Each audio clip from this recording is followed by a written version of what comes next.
Welcome to Replenish Earth speaker series, where we've a number of experts exploring climate action in innovative and exciting ways. Today marks the first day of London Climate Action Week.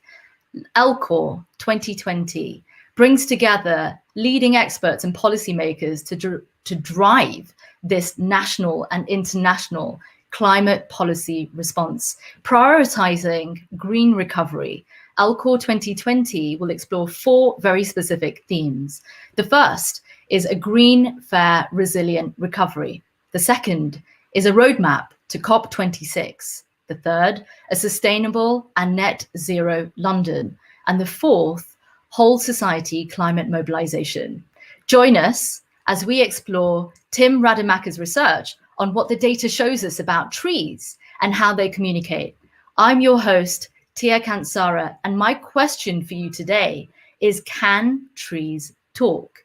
Please share your thoughts on how you think trees communicate in our chat. About our guest today. So Tim is a postdoctoral affiliate at Harvard and Northern Arizona University. Tim makes trees talk through data to raise awareness of the climate emergency at a local scale and to inspire climate action. He leads studies of trees and plants and agriculture in a changing environment at Harvard Forest and across the world. He's uber passionate about educating people and about nature and technology. So please welcome Tim. Tim, welcome to Replenish Earth Live. Hey Tia, thanks for having me. Absolutely. This is so exciting to have you. So I first came across your work called the Witness Trees social media project, literally online as news. And when I came across it, I saw it and I was like, wow, this is awesome. Who is this person, Tim? We need to find out. So I got in contact with you and you were gracious to entertain the questions that I had. And I was so enthralled with your story, how you got here, how your research started. And I'd love for you to share that with our audience. I would be delighted. Thank you. Thank you for also having me on this platform and for inviting me in the first place. I think my story really starts pretty early on. I grew up in rural northern Germany, surrounded by fields, and my father and grandfather had greenhouses. So I was surrounded by plants since, I can think really. And I wanted nothing to do with it, like nothing. Plants were not interesting to me at all. And I thought about doing all sorts of things with my life, just not study plants. And after secondary school, I floated around in the Americas. I had the immense privilege of just living my hobo dream in a lot of ways, just to realize that that wasn't really what I wanted to do. What I wanted to do was really to contribute in a meaningful way and not just, float around aimlessly. So that somehow got me to Cambridge University, where I started a degree in geography as an undergraduate. And gradually during that degree, I discovered, who would have thought it, my love for plants. And I actually switched to plant sciences and started studying plants, which then led to a graduate degree as a doctoral scholar at Cambridge University, studying global vegetation modeling with Andrew Friend, my mentor and supervisor, who's really a brilliant scientist. And through his mentorship, I really realized how important plants and in particular trees are to planetary health and to humans in general. So that's really where my passion started and where my career as a plant scientist and as somebody who's interested in trees started. So interesting, because there's so much in there, from your own sort of personal journey to exploring what your purpose is. And it's fascinating that you connected it with something actually that comes from your heritage. It's from your childhood, from people in your family who were interested in something. What's the kind of response, I suppose, from your family, your father, your grandfather, and that, what does it feel like to take on something that is so innate in your family? Yeah, it is and it isn't. You know, that's the funny thing. So we study plants, and my father had greenhouses. Unfortunately, we couldn't keep them. So my father still works in the sales of young plants, and unfortunately, my grandfather isn't with us anymore. Um, Sorry. but it's it's really it was an inspiration for me to see how technology, and I think this is also where my admiration for technology comes from in a lot of ways, because my grandfather was really great inspiration for me. He built the greenhouses and everything himself. Like if Wow. he needed an irrigation system, he built an irrigation system. And he had no schooling, so he built everything from scratch and taught himself. And you know, where I'm now and how my family looks at it is they quite often don't quite understand what I do, because I'm really trying to push the boundaries of knowledge, while they very much used and applied knowledge that was existing. And I think that's super important, because we need all of that. Knowledge creation is important, but it's also really important to then apply it and bring it out into the world. And that's something that I've realized in the last years in particular, that all the knowledge in the world about how bad climate change might be, about how things work, is not enough if we don't act on it and if we don't do something with it. So while my father loves pretty flowers, I'm more interested in trees. And however, I do see the value of sharing and selling flowers to people so that they can appreciate nature for what it is. There's something really beautiful about nature and how nature connects with us and we connect with nature. And I think this piece of this, you know, this connection point of wisdom, which I think is really fascinating. You know, taking data, information, knowledge, what do you do with it?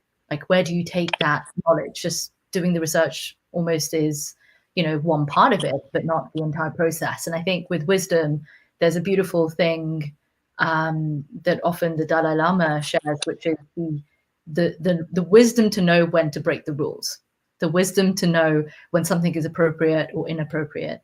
Or when it comes to this connection point between nature and us, I think there is this communication that is happening, and you've brought it alive in ways that we've never been able to see before, especially with trees. So what led you to work on tree communication? Yeah, I think it was partially my research, and it was this astounding fact, which to me was astounding at least, that although they are all around us and we have this innate desire to connect with them, you know, they're all over pop culture. We want to talk to them. There's Groot in Guardians of the Galaxy, the Ents in Lord of the Rings, Grandmother Willow in Pocahontas, the Tree of Souls in Avatar. We want to talk to trees, and we have this innate desire to really communicate with them, yet they are like aliens. We don't understand them, and we have, comparatively, we know very, very little about them. Like, it's really astounding to me how much we know about the moon and astrophysics, and how little we know about what goes on inside trees. There are very fundamental, basic things inside trees that happen that are not that difficult to study, but we still don't have a clue about it. So I came from this place where I started to understand more and more what happens inside trees and to trees in general. And I realized there is a larger desire to know about these things. But at the moment, there was nobody that brought these things together. There were some attempts, but they were often stifled by experts trying to communicate the way they liked. And I think what made part of our project so successful is that from the very onset, I sat down with a science communicator, Clarice Hart, the director of outreach and education at Harvard Forest. And I was kind of, I don't know how to talk to people. I'm a scientist. So please teach me how to talk to people. And we try to bridge this gap that there was between the knowledge that we already had and this desire to talk to trees, and try to make the data talk to people. Fascinating. Can you tell us a little bit more about your project? Yeah, absolutely. So basically what we did is I study wood growth and trees at Harvard Forest particularly, but also in a couple of other locations. And we have a lot of sensors that are already installed on the trees that tell us things that we would not know otherwise and that we won't see. For example, there's water going through the tree, so we can measure at what rate that water is going up the stem. The trees are growing, and we are all quite familiar with that intuitively. If we cut down a tree, we see growth rings in most areas. But we have sensors that in real time can measure how a tree grows. And I had all of this data coming in real time, and I knew about it. And the sensors and science made, the beauty of science for me is really to make the invisible visible. And I was able to see all of these beautiful things happening all around us. And I thought I can share them. So I use all of these data streams, and I programmed some very simple script really that analyzes this data in real time, and then takes it and, with the help of Clarice, turns it into messages that people understand, that people can relate to, and they are automatically posted to Twitter and Facebook. And that is what became the Witness Tree social media project. The idea being that this tree witnesses life as a tree, really, in a changing environment, and tells you about it one post at a time on social media. It's kind of interesting to have trees online. Come again? It's quite interesting to have trees online. Yeah, and the principle really works with all sorts of organisms. You could apply this to anything. You could make, as long as you have data for it that tells an interesting story. And I think for trees, there's a lot of reason why we are interested in this story. I mean, trees are quite different but relatable. So we already touched upon the fact that we have this innate desire to talk to them. And I think with that desire comes a certain trust. Trees are always portrayed as resilient and wise. So by making the tree talk, and I want to be very clear here, it's not actually the tree talking, it's the data talking. But by making the tree talk, we create a trustworthy local messenger that can tell you something about climate change in one particular spot, and thereby make it more tangible. I was really surprised. One of the first tweets the tree sent out was actually about the temperature on a Saturday, which to me was a warm Saturday. And the tree tweeted about it, saying it was the 24th hottest day it had experienced.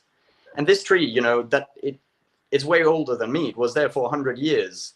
To be precise, this is based on weather data that we have for 60 years, but it was the 24th hottest days in 64 years. And I would never have thought. I would have thought it's a warm Saturday. So it was really interesting how even for me, who looks at this data on a daily basis, it changed the way I saw the data, and it changed the way I appreciated it. And I realized this is really happening, and it's happening here, and it's happening right now. And I found that very powerful. And so did other people. The project, the last time I checked, had about 10,000 followers. So there's clearly a certain, there is this desire to listen. I've just shared the link to your homepage. I think it's intriguing that the data shows what's happening, but effectively the response mechanism in the actual tree is being collected and shared, and in that sharing, Twitter or anything else, is where the personal story of the tree is coming out. It's what's happening locally, but it's what's happening on that tree as as time goes on, and it's so current. There's this kind of strange story almost in the number, like in the layers of the wax in the ear of a whale. It's so random, but one of the things that totally interests me is how do we understand nature? And in the wax of the whale, all hormonal changes. For example, when a female whale has a child, a baby, then the hormone levels go higher, and so there is this sort of interesting shift and change in the content of the oil in the wax of the ear. So when you take out the actual wax, you can see kind of like the rings of the counting rings, how many babies has the whale had, for example. So it's kind of, there's a document of it. And I think that document is what we're sharing even when it comes to trees, right? Absolutely. And you're touching on a crucial point here, I think, because trees have this embedded memory, and we are starting to learn to decipher it very accurately. I think of trees as environmental sensors. You know, they can't run away. They are pretty much stuck where they grew up, and they have to live with everything that's thrown at them. And they are incredibly resilient. I think this is where our portrayal of them as resilient and wise, creatures in pop culture comes from. It's because they are resilient, and they can survive thousands of years in the same location. And in that location, they sense the environment and they react upon it. And then that information is embedded in the woody matrix of that structure that's built as a stem, their defining feature. That's what trees are, and that's what makes them different from grasses, for example. And that woody matrix is really something that we are getting better and better at deciphering. It's like a diary. It's really the tree's diary, where it tells you about things that happened in its lifetime. Maybe you could go and share one of the images that I had in the presentation. Yeah, please. Because I would love to show you some of what this looks like. I'm just trying to actually get to the next slide. There we go.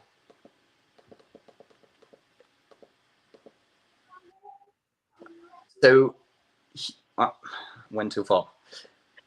So this, for example, this is some of the wood samples that we collected at Harvard Forest here. And this is the woody matrix that I'm talking about. So you can see, this is at a microscopic level, where you can see individual cells for 3 different species here. And you can see the growth rings. So on the left, you have white pine, and there are 2 very clear growth rings. And in the growth ring at the bottom, so the growth rings are seen in red here. The red is the wood, and the blue is the bark. This is colored with dyes so that we can more clearly see certain tissues. And on the left here, you can see in the bottom ring, there's kind of this anomaly. Normally, there seems to be a very clear gradient from larger cells in the beginning of the year to smaller cells at the end of the year, from top to bottom. But then in the bottom ring, there is this anomaly where there's just a line in it. And that was a drought event. So the tree wrote in its diary and wrote about, you know, a drought that happened. And that is something that we are starting to decipher now. And this story is personal and different for every tree. So in the middle, you have an oak tree here, where the wood looks very different. You have 2 different types of cells, rather than just having this very lattice-like structure like in the pine. And in the right, you have red maples. And all of these species react to this drought event differently. But that tells us something. And the more we learn about it, the more we can reconstruct what that drought was. And the wood is preserved for, as I said, 1,000 years. So back in time, we can tell you quite exactly what happened in a specific location. And that is super exciting to me. And one of my projects is actually trying to use artificial intelligence to move forward with this visual analysis of wood, so we can automate this. Because at the moment, this is mainly done by expert eyes. So it's somebody that studies this for a long time. They develop a certain, you know, I know white pine quite well. I look at this picture on the left and I have an idea of what happens, and I can measure certain characteristics. I want to automate that process so that all the wood, images of wood that are out there in the world, can be analyzed, and we can get a comprehensive understanding of what has actually happened to climate in the past. Because they, like trees, as I said, are really like environmental sensors that are covering huge surface of the earth.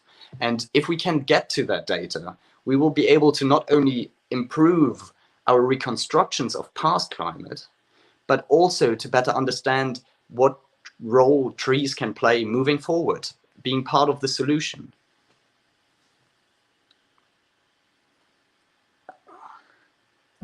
I think it's really intriguing that these are and can be understood as these, you know, diaries, these ways of documenting, and it's in there. It's kind of like, you know, like I referenced the actual wax of the ear, you know, of the whale. It's how can we, or how might we be able to understand and digitize and connect and, you know, create this kind of work. And I I'm curious about how did you do it though? Like how, so I understand why you did it and what it shows. I'm curious about, you know, when I look at the sort of the witness tree, how did you connect it up? Like, you know, how did you install everything, and you know, how did the sensors come about, and you know, how did you connect it up basically? Yeah, I can show you some slides for that as well. Let's have some visuals, because I think it's best understood if you really see what we're doing. And I don't have particular slides for Harvard Forest, but for a different project which uses the same technology, which we are doing in California at the moment to better understand redwoods. So here is just a little video of what it looks like when we install these sensors, and then I'll just play this for 2 minutes, and you know, people can have a look at it, and then I will talk you through a little bit of what's happening in these things. So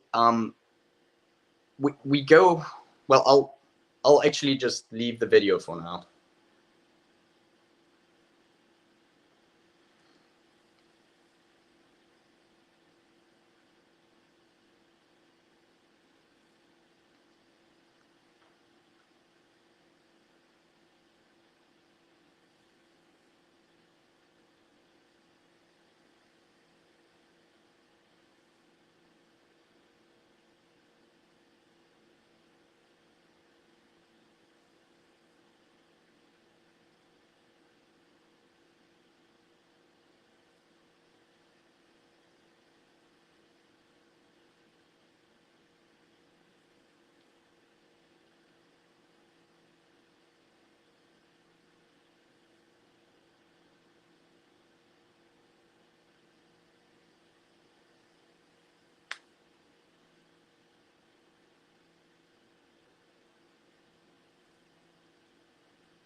So what you saw in that video was basically us climbing some of the redwoods in California, and I want to shout out to my colleagues here, without whom this work would never have been possible. My principal investigator Andrew Richardson, Professor George Koch, both of them at the University of Northern Arizona, and then Lizzie Enright, who climbed the trees with us. They all experts, and without them I would never have had the opportunity to go there.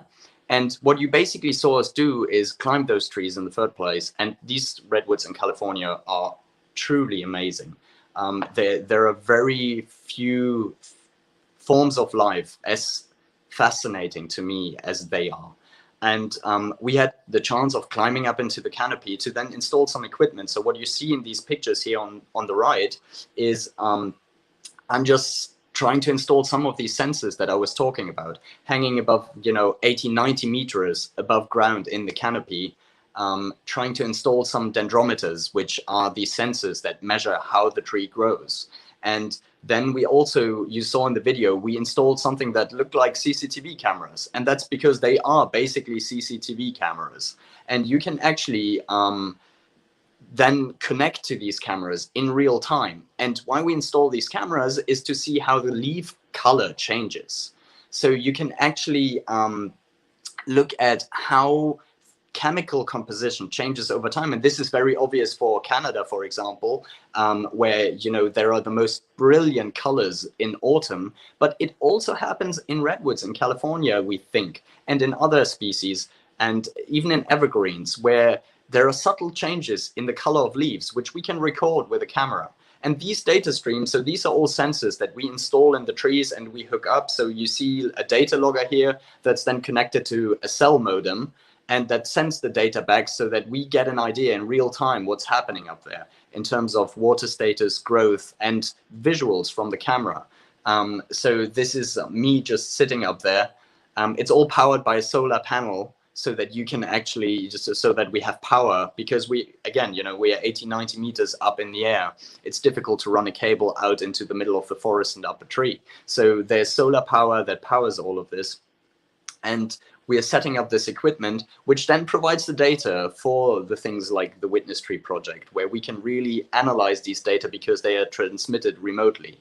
And you can actually go to look at that tree right now. So if you follow this QR code, you end up on the web page where you can look at the camera right now of that tree that we installed in California.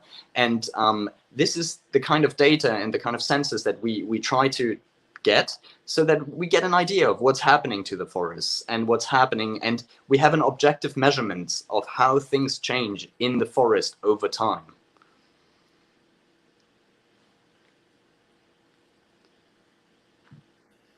Got it. It's sort of like there's a really interesting project that a friend of mine, Jarell, is working on, and I've shared it in the comment section because Anna asked if I may show it quickly on the screen. Anna asked about this relationship between hearing trees or taking the data from trees. So it's interesting, Anna, when you were talking about this study of like connecting trees. One of the links that I shared is to the tree project that we did called the Tree Temple Project. And on that Tree Temple project, we had the aim of giving people the experience of trees. And Tuck, who was at the Schumacher College, started to use the data that he collected from the warbles, of the kind of like the tree warbles being like, these sounds that could be heard of the tree sort of making noises, almost like this kind of like deep thud. And you can hear this in the link that we've shared on like basically the Google Docs link. Here it is. It's at the bottom. Sorry about the long link. But if you go to Linktree /Tree Temple, you'll get to see and hear the music, the sound of the vibrational frequency by these sort of really quite fascinating creatures underground. I mean, so there is a way of being able to do that. So there is something that connects these trees, as you're sharing, Tim. Yeah, absolutely. And, this is one of my other main projects that I want to get at. So with these sensors, what I would really like to build is an Internet of Trees, where we get real-time data from trees all over the place, which we can use for science communication. So we can actually use it to tell people about what's happening to trees around them. And for science communication in school as well. So we started working together with educators to integrate this into secondary school curricula, so that the kids can learn about trees and the environment in a really engaging and exciting way. And at the same time, this provides really cool landscape scale data for tree physiologists like me, so that for the first time, we can have a larger image of what's happening to a forest in real time. And that's really exciting. So that's kind of one of the aims, one of the visions where I want to end up, to have this Internet of Trees that can also potentially communicate amongst themselves. And it's really interesting what you were saying about the sounds that trees make. There are so many things that we are just scratching at the surface, but sound is one of these things that we know. The sound that comes from a tree bole has to do with how the water columns inside the stem break, for example. So if you put an acoustic sensor on the tree stem, you can actually listen to the tree, and you can know something about the water status, about how stressed it is. So in a drought, you will hear more clicks. It's like little clicks that just mean that, one of the straws of water going up to the crown that provides water for photosynthesis in the leaves, that's really fundamental and necessary for survival, is just breaking. And these are all things that we are slowly starting to understand, and slowly trying to really better monitor so that we can understand how forests react, because every tree is different and it's very difficult to get there are so many shapes, forms, sizes, ages, species, and it's very difficult to get an accurate representation of how they react in the future. So we just, at the moment, we're at a stage where we have this data revolution in ecology, where we are really getting more and more data, and we now need to make sense of it. That's kind of fascinating. It's pretty cool, pretty nifty. Pretty cool way to be able to not only take the information and be able to understand what state that tree is in, with these hydrophobic sort of microphones that go into the ground and be able to connect with the roots, or to really understand wood wide web, or the internet of trees. So it's almost as if the trees are actually talking, right? No? Yeah, almost. As I said earlier, not quite sentient. Trees experience the environment, and I think that's fascinating. And we have no clue how they experience the environment. We are looking for little green men on Mars, while we still don't understand the big green creatures on Earth. And it's really fascinating because there is obviously some kind of communication going on between trees through mycorrhiza, through hormonal pheromones that are sent off, and so on. And those are all topics that we are only slowly starting to understand why one tree signals to another. There's a lot of cooperation in a forest, actually, between trees. The traditional view is quite often that trees compete for resources. So one individual competes with another. But what's quite interesting with these redwoods, for example, one of the reasons that there are so many and redwoods can regenerate, because let me take a step back. If you go into a redwood forest, they have the deepest canopies in the world, and there's quite deep shade at the bottom of it. So there's really nothing of the fundamental resource that powers trees, which is sunlight. So there shouldn't be many small trees, yet somehow there are loads of young trees that can regrow under that thick canopy, and they need to somehow be able to get the energy to live. So there seems to be some kind of exchange going on. And, there are some of my colleagues who want to investigate this aspect, for example, in more detail, to really try to understand and trace down whether maybe the large trees subsidize smaller trees. And there is all of this fascinating interaction going on in the forest, again, of which we understand so little at the moment, which makes it very difficult to then forecast. And this is why trees are important, because when you look at climate change and when you look at our forecast of the future, we have a huge range of temperatures that we might be in at the end of the century. And that range is largely to do with uncertainties in the planetary system. One such major uncertainty is how trees will react. The amount they grow every year depends on climate itself. And we have a very bad understanding of how much wood, for example, will be formed in the future. So if we don't get a better understanding of how much wood will be formed, it is very difficult to make an accurate prediction of what the temperature will be in the future, because wood is the most abundant biological tissue on Earth, and it sequesters a hell of a lot of carbon every year. So, to understand how drought influences wood growth, how humidity, how changes in climate influence the way that wood is formed, is really, really crucial to be able to move forward and project with a certain certainty what the climate will look like.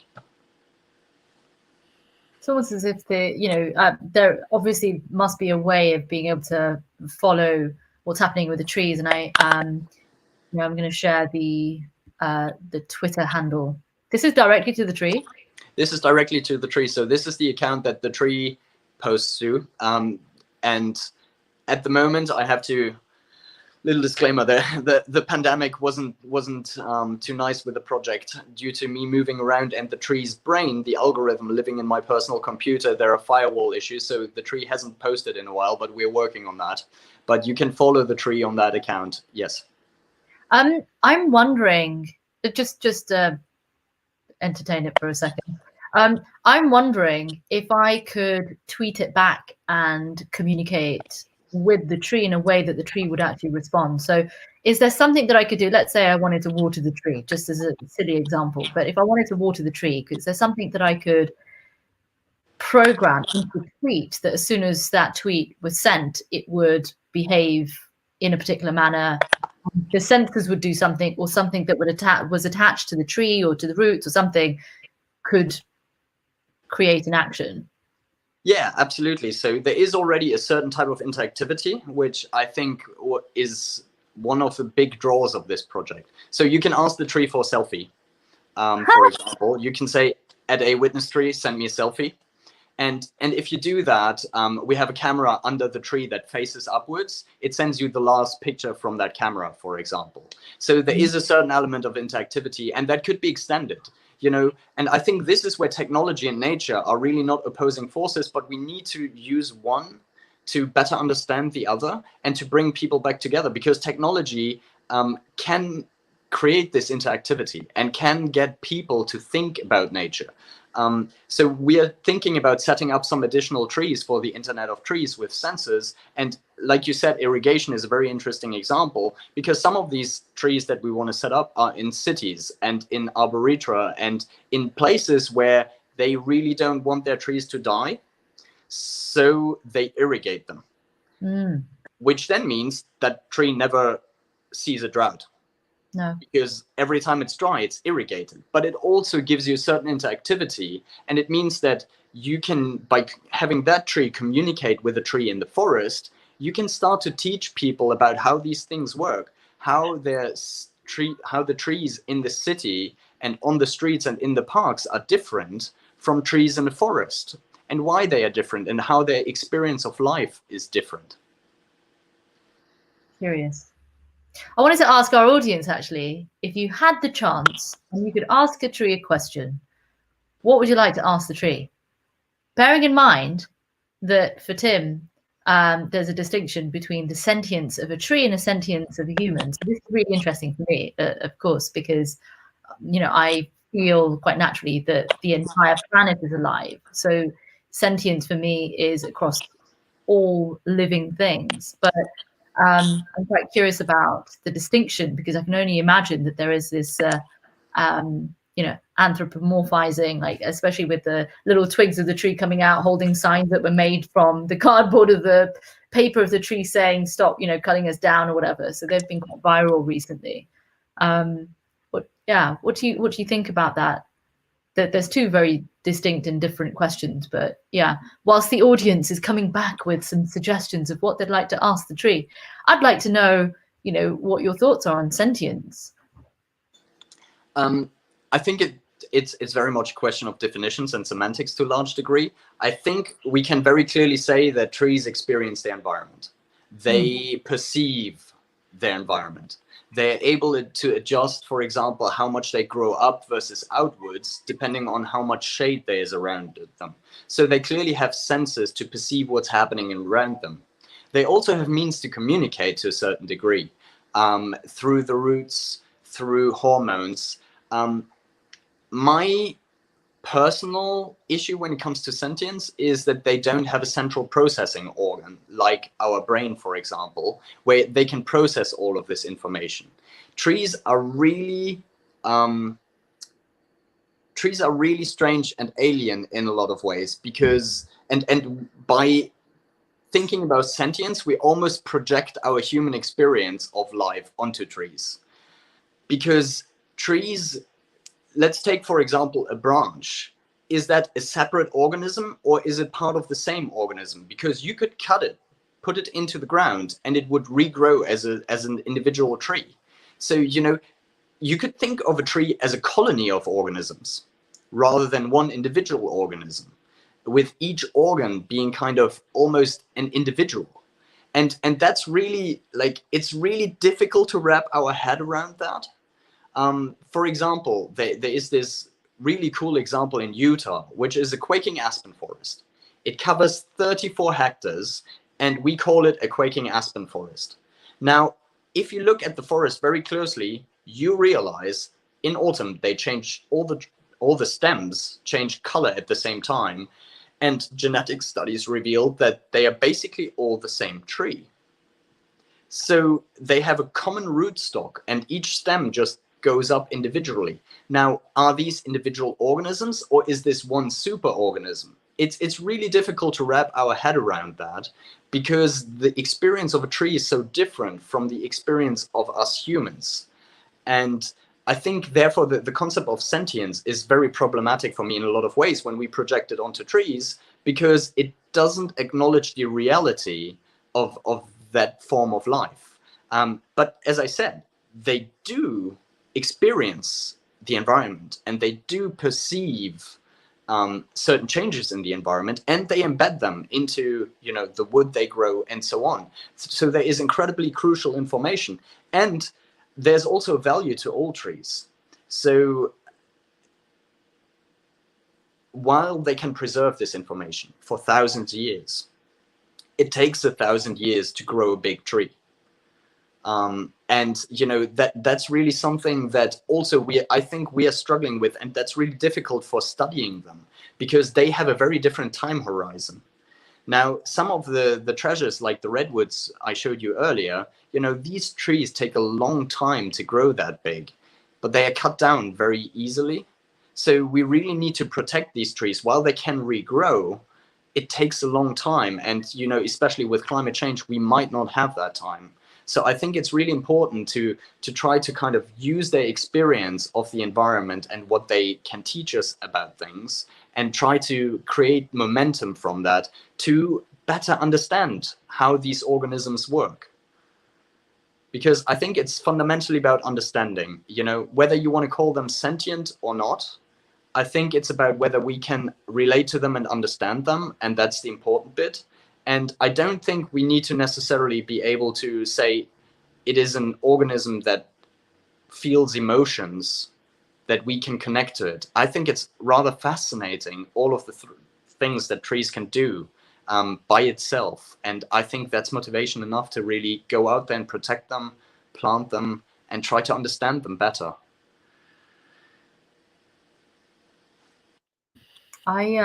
You know, this kind of reminded me of a project a friend of mine, Joan, is working on. And it's called the oldgrowthforest.net. It's all of the oldest trees in the world are an incredible heritage to us. We're talking like thousands of years old.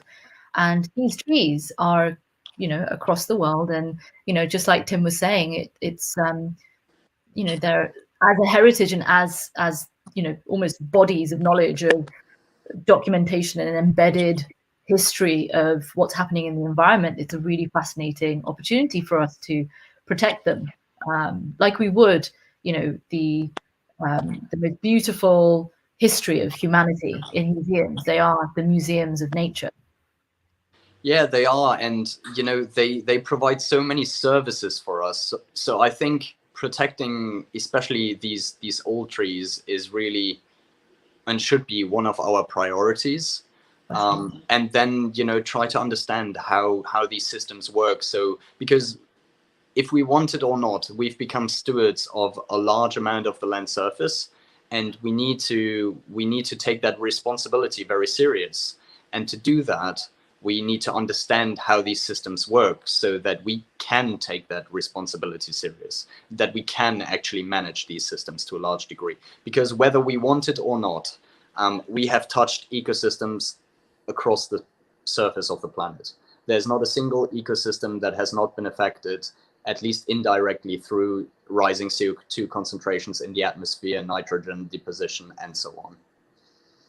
And we need to understand what these things do to these ecosystems, and what we can do to keep them healthy moving forward, so that they keep fulfilling the fundamental, the crucial services they provide for us. I wanted to share just some notes from the audience. Anna shared that there is a 40-year research into trees intelligence at Damanhur in Italy, which is really fascinating, because she mentioned that earlier that they've developed this sort of the music of trees project, which is really fascinating for us to go and explore. But also just wanted to share that a comment came in by Brendan And thank you very much, Brendan, for sharing this. If you were to ask a question to the trees, this is what you would ask. Dear tree, you give so much. How might we return the favor, especially when we are building cities around you? So it's a good question. A good question, Brendan. This kind of connection between it's interesting, and we're sort of launching our our logo today, but I don't know if you remember the older sibling of our logo was a leaf that contained the city, because there was this sort of disconnection between us and nature, and it was like saying we are nature, protected by nature, nourished by nature, nurtured by nature.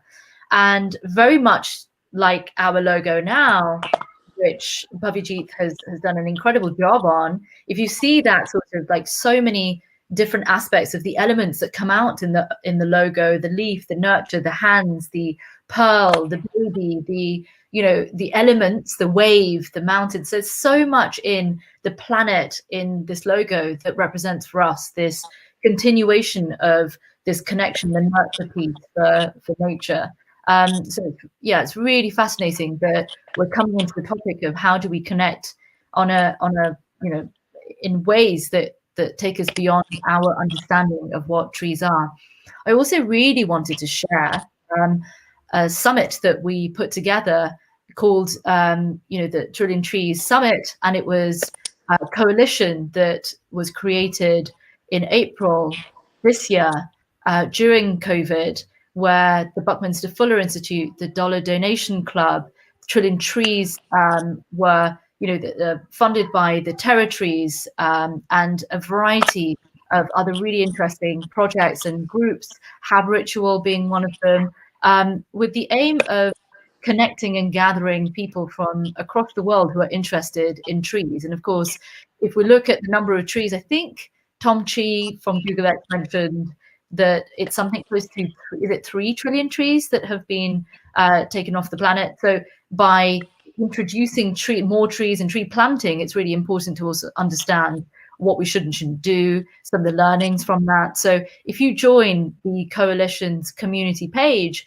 you will be able to find out what everybody had shared during our actual summit. So the videos will be coming out in the actual community page of the Trillion Coalition. We're building that coalition, you pledge, and the aim is really to understand what do we have, what can we create it together. It's less about competition, it's less about the selfish gene, and it's more about the compassion towards the planet going beyond ourselves. So kind of like felt like a good time to sort of share the Trillion Trees Coalition work that we've been doing. I'm also quite curious, in terms of the kind of technology that we're talking about, the technology sort of helping us understand trees. It's been really fascinating to explore your journey in the use of technology. What do you feel sort of like personally really allows us to kind of analyze almost automatically analyze the visuals that are coming in and appreciate the sort of almost intelligence use, the use of intelligence and artificial intelligence in understanding the images that you've taken? Yeah, and it's not only the images I've taken. Like that's the beauty of it. The idea here is really we can use the images that were created by a large array of scientists that have done this anyway, and make them available. I think we're getting to a stage where artificial intelligence is getting good enough in terms of pattern recognition that we can automatically recognize things that the eye brain complex was already quite good at doing it. Just that if I look at an image of tree rings and I have to identify tree rings, after about 3 days on the job, I'm pretty bored with it. And there's only so many of them I can do, despite the fact that I'm very passionate about it. But if we can have a computer do it, we can actually create so much more data, which is really fundamental in disentangling all the little stories. So we were talking about the complexity of forests earlier, and it's to disentangle that complexity requires data, so that we can disentangle what age has the effect of age on tree growth versus the effect on climatic changes versus, and this is a really interesting frontier for me, because we can go into space, we can go into all sorts of places, but in a lot of ways, the canopies of the world are still a frontier of knowledge. And the inside of trees, what happens inside trees, is still a frontier of knowledge where there's so much to be discovered. And I think we really need to push more to get that knowledge, because that's crucial knowledge for the survival of the species. And to come back to the question earlier, when can we do for trees? What can we return to trees? I think the most important thing is that we create we break down that barrier of technology and trees and nature and us being opposing forces, and we create space to cohabit the planet again. Be that in cities or anywhere, it's shown that trees have a huge positive impact on humans as well, because we did co-evolve with them, in a savanna landscape. So I think creating that space for nature and being curious, trying to understand how the systems around us work. Do we have to preserve every individual tree? That's impossible, because mortality is, like death is part of life, and some trees will die. And I don't think we need to get hung up on individual trees, but we need to create healthy systems. And we need to create a society where we can actually live with and alongside nature, rather than isolate nature and push it out of the city. I think especially in cities, it's more and more important to really integrate nature. And I know, talking to urban planners and a lot of people in the vanguard of that these things are happening, not because tree physiologists tell them it's good, but because there are actually benefits for human beings from an urban planning, from a psychological, from so many aspects. So I think we need to just push more of that, have initiatives to reclaim parts of the city for a type of nature that can coexist alongside us, and we all profit from it. Yeah, and oh, we're back. Brilliant. Yes. About that, Tim. I think I missed what you said in the last 30 seconds, but I think what I'd love to know is, we've spent a lot of time talking about your work, and we'd love to help you, how to share your information, or to ask you basically what is your ask? What is my ask? And I think this ties on really nicely from what I said in the last 30 seconds, actually. And maybe you could show the last image that I just put onto my screen share. This is an image from Opération Canopée, Le Radeau des Cimes, which was organized by a French group led by Francis Allais, and amongst other people involving Professor George Koch at Northern University. And it was an adventure to discover the canopies of the tropical rainforest. And they flew this like hot air balloon with this float and dropped it onto the canopy to then study the canopy. And I think we need to rediscover these frontiers. I think we need to have inspirational stories about what happens in the forests, how we can discover them, and adventures about scientific frontiers on Earth. I think we need Airship Earth, and I think we need to really create series for television that broadcast the science we do, that really talk about these things. And I need to think we need interest. We need interest in nature around us and trying to integrate it back into our cities, into our lives, and really try to understand trees. We need to invest resources in research and then take that knowledge, importantly, and disseminate it. We need to share that knowledge with the larger public. And that is really hard work, and therefore it requires resources. So we need to have resources to actually be able to share these things with a larger public. Yeah. How can people get in contact? What's the best way? I think I've got your details here to share with everybody. Yeah, the best way to get in touch is really through social media. And this is something else that people can do, you know, if they have questions, I think it's really important to ask them. If they have ideas, I think it's really important to put them out there. So please get in touch if you want to know more, or if you want me to come along to talk about a group of people to really tell them how important trees are. You know, I'd love to talk more. Best way is to get in touch through social media, and you can reach me at TT Rademacher.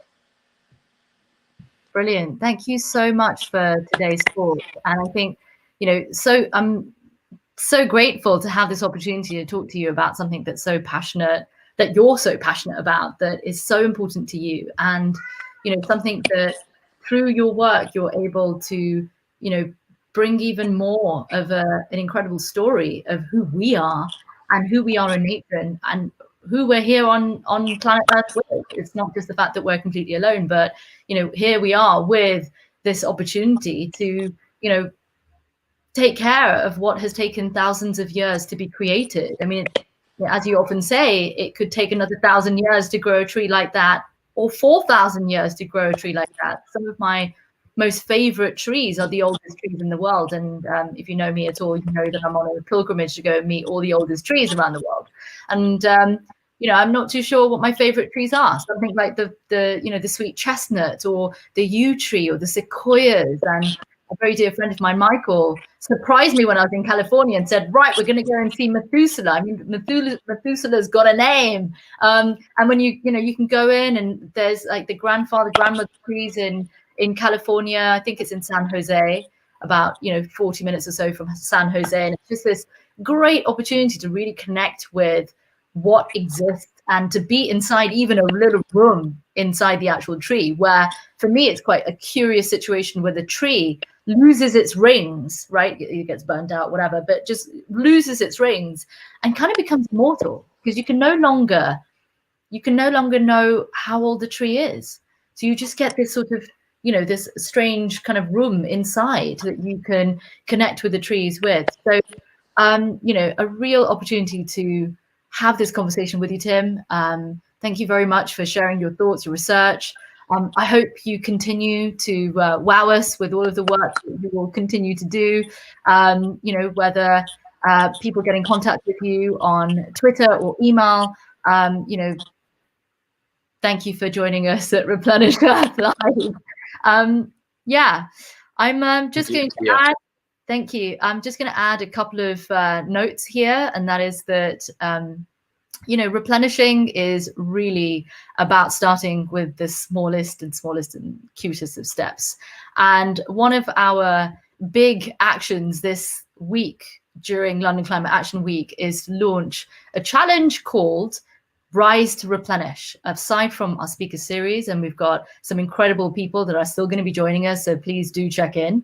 But also take the opportunity to explore whatever these challenges are in your life, and go and have some fun. You know, find your climate partner, find somebody that you would love to do this challenge with. You know, today's theme is baby steps. So you can follow the link that I've shared here and take the pledge with me. So every day we've got a pledge, despite the fact that we've got this overall sort of Replenish Earth pledge. And these pledges are an opportunity to explore different activities and engage with the community and explore through our social media channels. You can join us and you can follow and comment and engage with us to learn more about these pledges. So today's pledge is, I pledge to be more mindful and aware of the nature around me. I really do hope that you integrate these challenges into your week, almost like the Replenish diet for the week, and you know, enter the information, join us, and who knows what you'll win. You know, we've got some really interesting chances to join our VIP eco party from today's challenge. So enough of me. Thank you all very, very much for the opportunity to share Tim's work and to share the information on the Trillion Trees Coalition, some of the incredible work that's being done on protecting trees and connecting with trees. And without further ado, see you tomorrow.